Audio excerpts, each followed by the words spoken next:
Hello guys, Engineer Miller here. Welcome sa ating bagong topic ngayong araw, which is yung buoyant force. Now, pag sinabi nating buoyant force, ang base palagi niyan ay yung tinatawag nating Archimedes Principle. No? Now, itong si Archimedes ay isang magaling na mathematician, scientist, inventor, at yung mga gawa niyang mga mathematical equations ay ginagamit pa rin natin ngayon. Yung mga inventions niya, ginagamit pa rin natin ngayon. Pero isa sa pinakasikat na contribution ni Archimedes ay nung early 20s niya. Yung hari kasi nila nagpagawa sa Syracuse, no, taga Sicily, itong si Archimedes. Yung hari nila nagpagawa ng corona. Ngayon may mga ugom-ugom na yung gumawa ng corona niya, yung blacksmith na gumawa ng corona, dinagdagan niya yung ginto ng silver. So, hindi na purong ginto yung corona niya. Ngayon, ang ginawa nitong hari, dahil gusto niyang mapatunayan kung totoo ba o hindi itong mga marites na to, mga chismis na to, binigay niya ngayon kay Archimedes. Sabi niya, patunayan mo nga kung purong ginto ito o may dayangang dinagdagan ng silver. And nung si Archimedes ay nandun sa kanyang bathtub, according to legends, doon niya napagtanto na kung paano niya isosolve yung problemang ito at yung solution. Kaya sabi ng mga nakasaksi daw, hubot-hubad daw siya nung nandun siya sa kanyang bathtub. Nung naisip niya yung paraan kung paano niya gawin yon, nagtatatalon siya, nagtatakbo siya doon sa paligid ng kanyang bahay at nagsisisigaw ng Eureka, Eureka, Eureka, I found it. Yun yung sabi ng legend. So, ano ba yung nakita ni Archimedes doon sa kanyang bathtub? Ito, ang sabi niya, any body completely or partially submerged in a fluid, whether gas or liquid, at rest is acted upon by an upward or buoyant force, the magnitude of which is equal to the weight of fluid displaced by the body. So basically, ang sinasabi ni Archimedes is yung upward force, which is now called the buoyant force, yung value daw nun or yung magnitude nun ay equal dun sa kung ilang fluid or liquid yung na-displace niya. Yun yung sinasabi ni Archimedes. Pag pinignan natin yon sa laboratory, may nakita ako ditong example, okay, sa internet. Assume mo na meron kang isang container na punong-puno ng tubig, talagang full to the brim. And from there, may sinubmerge kang isang object, halimbawa. So pag may sinubmerged kang object, may mga tubig na matatapon or may madi-displace na tubig. Kung gaano kabigat yung na-displace na tubig, yun din yung force, yung magnitude ng buoyant force na pataas. Yun ang ibig sabihin. So for example, in this case, 2 kilo halimbawa yung equivalent ng liquid na na-displace or natapon. So kung 2 kilogram yung natapong tubig, yung buoyant force din ay 2 kilograms din. So kung yung ating object ay 6 kilogram yung mass niya in air, pag kinilo mo na siya in water, ang kilo na lang niya ay 4 kilograms. Because meron nang nag-a-act na 2 kilogram upward buoyant force. So yan yung ibig sabihin ng Archimedes Principle.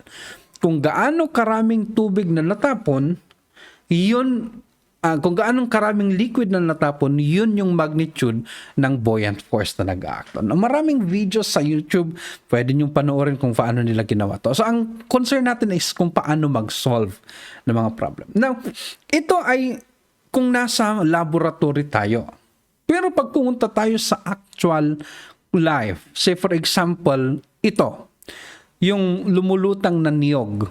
Okay? So, bakit ang isang niyog ay lumulutang sa tubig? Ang sagot ni Archimedes ay dahil merong upward buoyant force na nag-a-act sa kanya. Okay?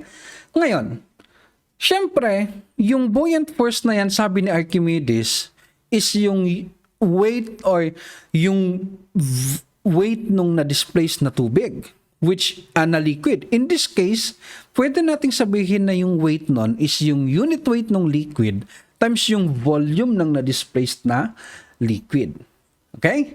So, kung papansinin nyo dito sa nyog na nakababad sa, in this case is tubig, may upward force, syempre merong downward na weight lagi ang mga object, pati yung coconut. Now, tignan natin itong pangalawang picture. Kung papansinin ninyo dito, dahil yung coconut dito ay green, mura pa lamang siya, no? Mas mabigat siya kumpara dun sa brown na coconut. So, mas malalim yung, mas malaking portion niya ang nakasubmerge sa tubig. Ibig sabihin yan, pag lumaki yung weight, mas lalaki yung volume ng masasubmerge sa tubig. At ibig sabihin din yan, yung buoyant force ay mas malaki kapag mas malaki yung volume ng nakasubmerge sa tubig. So, yan pa rin yung mga forces na nag-aakyat. Okay? So, mapapansin niyo parehas yung unit weight ng dalawang picture. Ang nagbago lang is yung weight. So, kung magbabago yung weight, lalaki yung volume ng nakasubmerge sa tubig kasi kailangang lumaki din ni buoyant force para makontra niya yung weight. Therefore, pag tinignan natin yung ilalim ng coconut, ito palang nakasubmerge na portion ng coconut na to, yan pala yung volume ng na-displaced na tubig. Okay? So therefore, yung volume ng na-displaced na tubig, ay yun din yung volume ng nakasubmerge na portion ng ating object. Kasi dati-dati, nung wala yung coconut, ang andyan ay tubig. Nung nilagay mo yung coconut, yung tubig pinalitan ng bottom ng coconut, yung nakasubmerged na part ng coconut. So yun na yung na-displaced. So ngayon, pwede na nating sabihin na yung basic formula na natin ng buoyant force ay pwedeng unit weight ng liquid times yung volume ng nakasubmerged na part ng ating object. Okay? So ito yung basic formula natin sa buoyant force. Now, if we go on forward, tandaan din natin itong, huwag natin kalimutan itong mga basic na properties na to, no? Halimbawa, yung weight ng isang object. Ang weight ng isang object ay syempre yung kanyang unit weight times yung kanyang volume. Unit weight ng object times volume ng object, o gamma ng object times volume ng object. Okay? Ang unit weight naman, pag sinabi natin unit weight, ito yung density ng isang object times yung kanyang gravitational acceleration, which is constant 9.81 meter per second squared.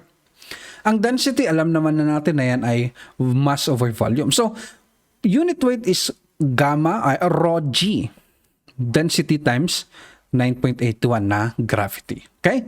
Another, wag din natin kalimutan yung specific gravity. Pag sinabi natin specific gravity, yan yung density or unit weight ng object or liquid over yung density or unit weight ng base natin. Which, sa Earth, ang kinukonsider natin base palagi is water. Kasi siyang pinakamarami. So, unit weight ng object over unit weight of water. Density ng object over density ng water. Iyon yung specific gravity. Or, therefore, pag sinabi nating, pag yan yung specific gravity, pwede nating sabihin na ang unit weight ng isang object ay yung specific gravity ng object na yon times yung gamma ng water, which is which is yung unit weight ng water na ipapakita natin sa susunod, no? Ito yung mga density naman at unit weight ng water.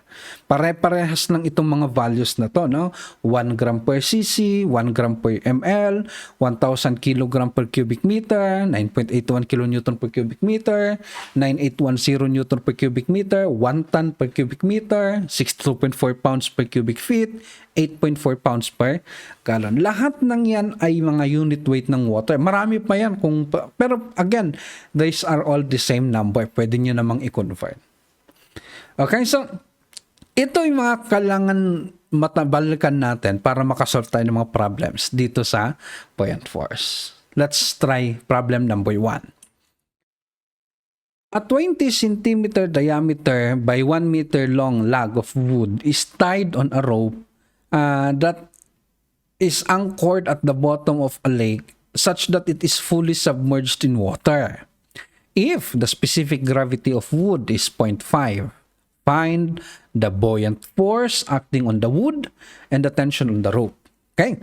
So, pag in-illustrate natin yung problem, it would look like this. Meron daw tayong isang log na nakatali sa bottom ng lake at ito raw ay nakasubmerge sa tubig fully. So, ang sabi pa niya, yung dimension daw is 0.2 by 1. So, diameter is 0.2 mm or 20 centimeter, 1 meter long. Now, principal, lahat ng object na nakababad or nakasubmerge sa liquid ay makakaranas ng upward buoyant force. Tandaan natin yan, ha?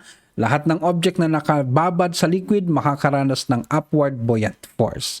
At ang formula ng buoyant force, sinabi natin kanina, is yung unit weight ng liquid times yung volume ng nakasubmerged sa liquid.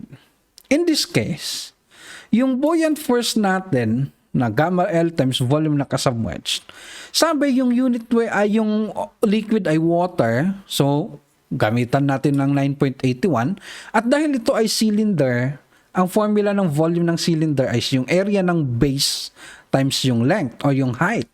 Pi r squared dahil circle yung base times height na 1 meter. Okay? So, from here, palitan na lang natin yung mga given. Direct substitution na tayo. 9.81 times pi times ang diameter ay 0.2. So, ang radius ay 0.1 squared times 1 meter long. And from there, ang lalabas na buoyant force ay 0.30819. Dahil 9.81 yung ginamit, ito ay kilonewton ang lalabas. Pero gawin na lang natin newton, ito ay magiging 308.19 newton. Iyan yung buoyant force na nag-a-act sa lag na yan.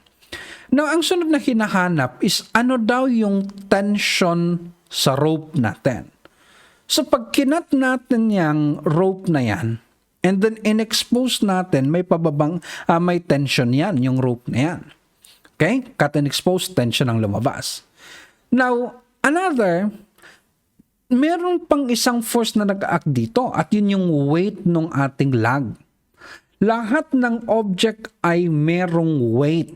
So, ang weight ng object na yan is yung unit weight ng object times volume ng object. Normally, ito yung mga lumalabas sa free diagram ng buoyant force. So, kung titignan mo siya, may pataas na buoyant force, may pababang weight, may pababang tension. Puro pataas at pababa, gamitan natin ng summation forces. Vertical is equal to 0. Now, from here, may pataas na buoyant force, may pababang weight, may pababang tension is equal to 0. Pag pabataas, positive. Pag pababa, negative ang ginawa natin. Okay? So, from there, pwede na natin palitan yung mga formula. Ang buoyant force is gamma ng liquid times volume ng nakasubmerged sa liquid. Ang unit weight ng object times volume ng object, yun naman ang kanyang weight, minus tension. Palitan natin. Yung volume, alam na natin na yan ay pi r squared h dahil yan ay cylinder. At since nakalubog sa tubig, so buong buo talaga yung nakasubmerged, pi r squared h. Yung h nila ay parehas doon sa weight.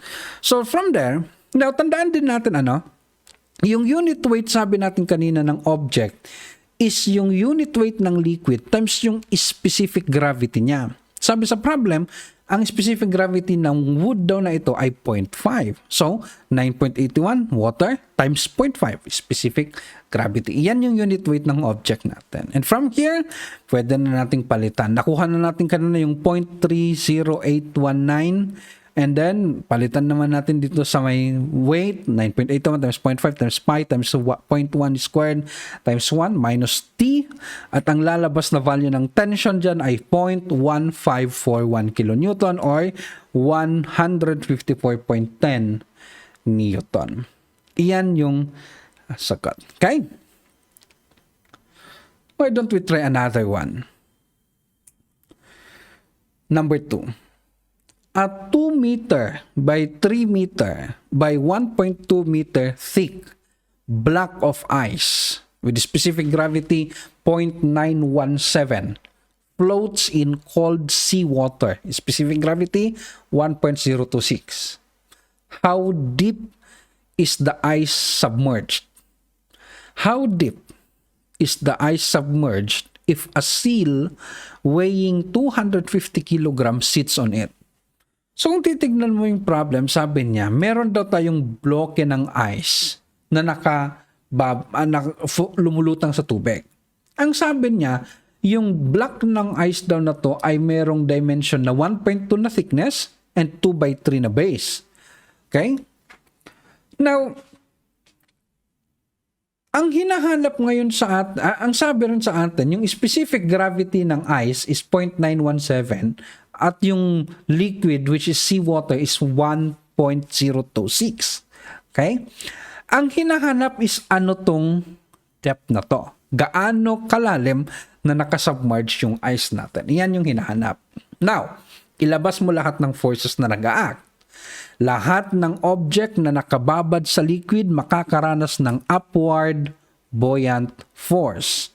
And lahat ng object ay merong weight. At ang weight ay palaging pababa. Okay? So, alam naman natin pa ang formula is gamma times volume. Kung weight, gamma ng object, volume ng object. Kung buoyant force, gamma ng liquid, volume ng nakasubmerge sa liquid. Okay? Now, from here, by summation of forces vertical, so muna natin yung deep na to ng ice na nakasubmerge sa letter A. By summation of forces vertical is equal to 0, dalawa lang naman yung force na nag-a-act.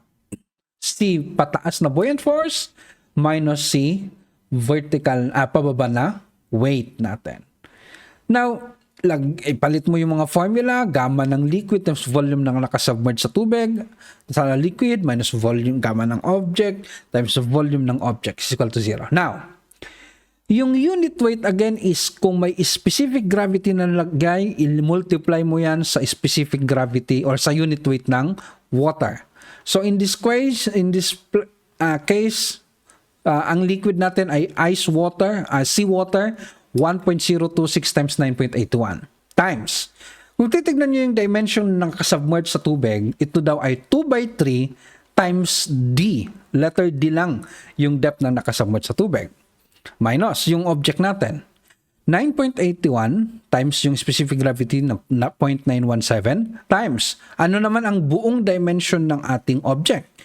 2 by 3 by 1.2 is equal to 0. So from here, ang masasolve na natin yung value ng D, simplify lang natin ng konti, and then ilipat natin sa kabila, then divide. Ang magiging value ng D is 1.073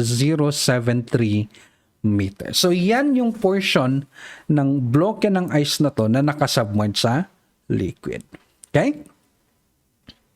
Let's try another. Sabi niya dun sa letter B kasi, paano naman daw kung merong isang seal na pumunta dun sa tuktok at ang bigat daw nito ay 250 kilogram. No? Ito, ang mga seal kasi malalaki yan. Usually umaabot ng 400 to 500 kilogram pag lalaki. Mas magaan naman pag babae. So in this case, ang bigat daw ng seal na to ay 250 kilogram ngayon. Now, dahil may nadagdag na weight, kapag bumigat yung weight sa taas, lalaki yung volume ng nakasubmerge sa ilalim. Nakita natin yan kanina dun sa coconut. So therefore, ilabas mo lang lahat ng forces. Andyan naman na yung buoyant force, andyan naman na yung weight ng ice, andyan naman yung weight ng seal. Again, summation of forces. Yung weight ng seal nga pala, ang binigay ay kilogram.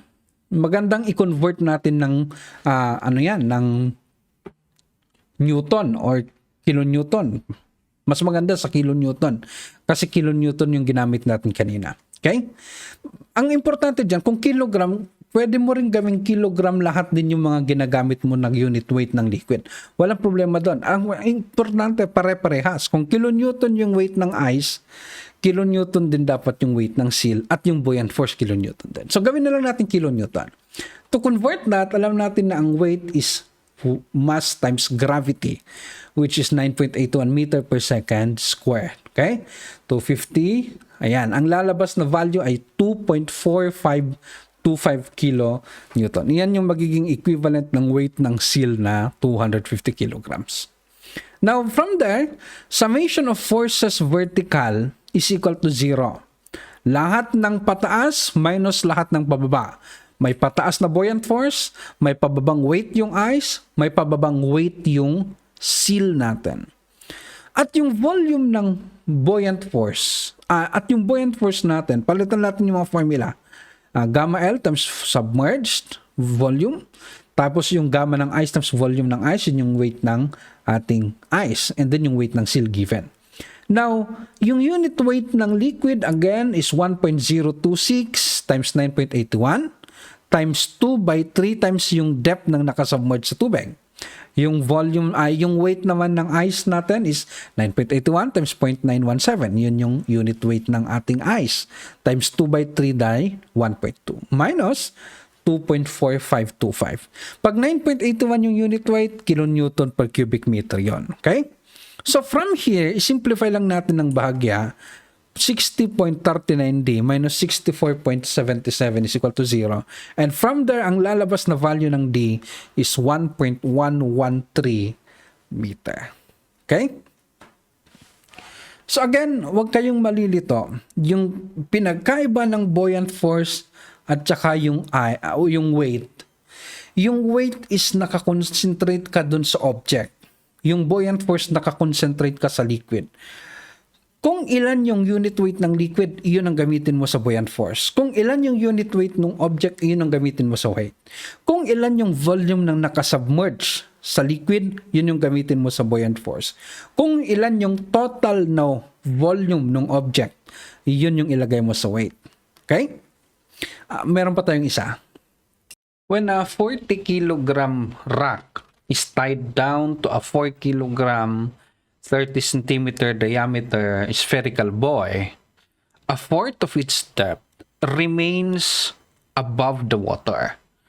Find the volume of the rock. Yun po yung sabi, ano?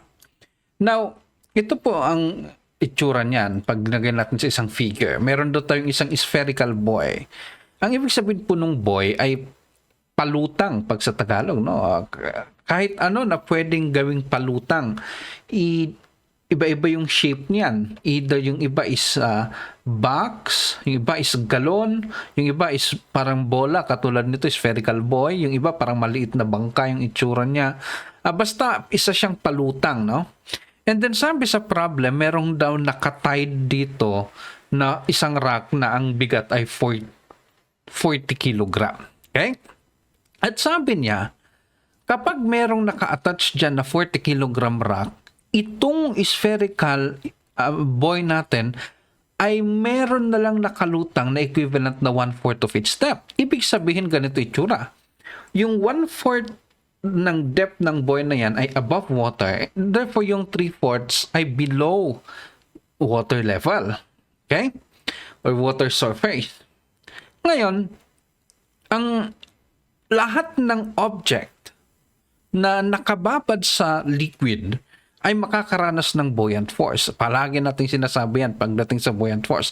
Lahat ng object na nakababad sa liquid ay may buoyant force. At ang buoyant force ay palaging upward. So, meron ditong buoyant force na nag-act sa ating buoy, which is gamma ng liquid, times yung volume ng nakasubmerged na part ng ating spherical buoy. Ganon din itong si rock, gamma ng liquid times volume ng nakasubmerged na part ng rock. Obviously, yung buong volume ng rock ay nakasubmerged underwater.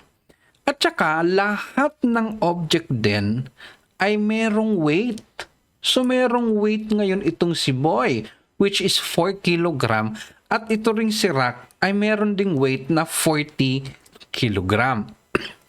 Dahil wala pong binanggit patungkol dun sa rope, wag na natin siyang isipin. I-neglect na lang natin siya. Okay? Pag walang binigay.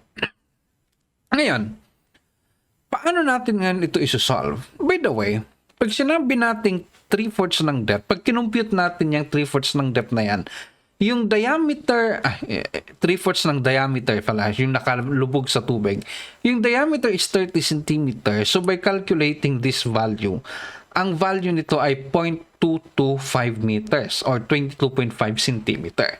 Iyan yung ating part ng buoy na nakababad. Okay? Now, kung titignan nyo itong nakababad na part ng buoy, ito, yan. Iyan po ay isang shape na tinatawag nating spherical segment. At yung pag-compute mo ng volume ng spherical segment ay pwede nating isolve gamit itong formulang ito. Ayan. Kapag meron kang spherical segment, parang yung shape niya ay either maliit or mas malaki kumpara sa kalahati.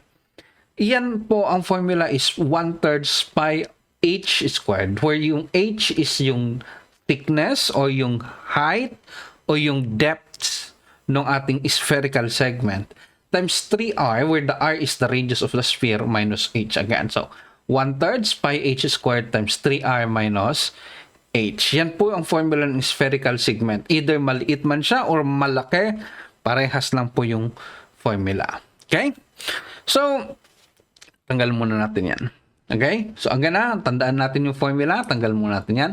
Yan yung formula natin. 1/3 pi h squared times 3r minus h. Okay? Ngayon, pag binalikan natin yung figure, tignan nyo yung mga forces na nag-act. Merong mga pababang weights na 4 kg at 40 kg. May mga pataas na buoyant force. Si buoyant force number 1 sa sphere, buoyant force number 2 sa rock. So by summation of forces vertical is equal to 0, pwede natin siyang isolve. Makukuha ngayon yung by summation force vertical ito. That the buoyant force na pataas, gawin natin positive. Number 1 is sa sphere, number 2 ay sa rock. Minus, pababa naman is weight ng buoy at weight ng rock is equal to 0. Meron pang ibang technique na pwedeng gawin dito. Pwedeng i-cut mo yung rope and then expose mo yung tension na nag-a-act doon. Pero dahil wala namang dahil ito naman ay nasa state of equilibrium at itong naman mga ito ay hinahanap lang naman yung volume ng submerged part ng rock. Pwede na natin i-direct ang ganito. Okay? Ngayon, sabi natin, pagdating sa buoyant force, ang gamang gagamitin ay liquid. Pagdating sa weight, ang gagamitin na gamma ay yung gamma ng object. Okay? So, by buoyant force, gamma ng liquid times volume ng nakasubmerged sa buoy. Okay? Plus, yung gamma ng liquid times yung volume ng nakasubmerged sa rock, which is actually, mamaya, tignan natin, no? Minus yung weight ng buoy, minus weight ng rock. Okay? Kanya lang, pag tinignan mo ito, again, tandaan natin, yung volume ng nakasubmerged na rock at yung volume ng rock ay parehas din. Dahil 100% of the volume of the rock is submerged underwater. So, yung volume submerged of the rock is parehas lang sa volume ng rock mismo. Okay?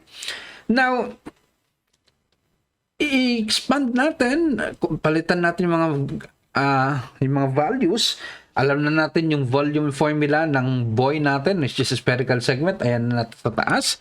So, gamma is 1,000. Pag kilogram ang pinag-uusapan, ang unit weight ng water ay 1,000 kilogram per cubic meter. Walang binanggit kung ano ang unit weight at sinabi niya water. So, assume natin na fresh water at 1,000 kilogram per cubic meter. Okay? Times 1/3 pi times 0.225, which is the depth squared, times 3 times 0.15, which is the radius, dahil 0.3 yung diameter niya, minus 0.225 again, plus 1,000, again, unit weight ng water, times volume ng nakasubmerged na part ng rock, minus 40, yun yung weight ng ating rock, minus 4, which is the weight of the buoy. And from here, pag minusin natin, i-total muna natin lahat yung mga values. I-pwera muna natin yung volume ng nakasubmerged na mayroong variable, which it will become like this: 1,000 volume ng submerged rock minus 32.07 is equal to 0. And then lipat natin sa kabila, divide natin ng 1,000. Ang lalabas ngayon dyan is yung volume ng submerged part ng rock, which I told you kanina pa is 100% ng volume ng rock na ay nakasubmerged sa water. Therefore, kung ano yung volume ng nakasubmerged part ng rock, siya rin yung volume ng rock na hinahanap sa problem. And that will be 0.03207 cubic meter. Okay? Marami pong salamat. Madali lang ang buoyant force at wag lang kayong malilito. Basta ang tandaan ninyo, kapag buoyant force ang pinag-uusapan, liquid ang tinitignan mo at saka yung nakasubmerged na volume. Kapag weight ang pinag-uusapan, yung object ang tinitignan mo, yung gamma ng object at yung volume ng object. Okay? Marami pong salamat again at salamat sa inyong panunood. Please subscribe. Pag may mga tanong kayo, just comment down below. Marami pong salamat. See you in our next video. Bye-bye!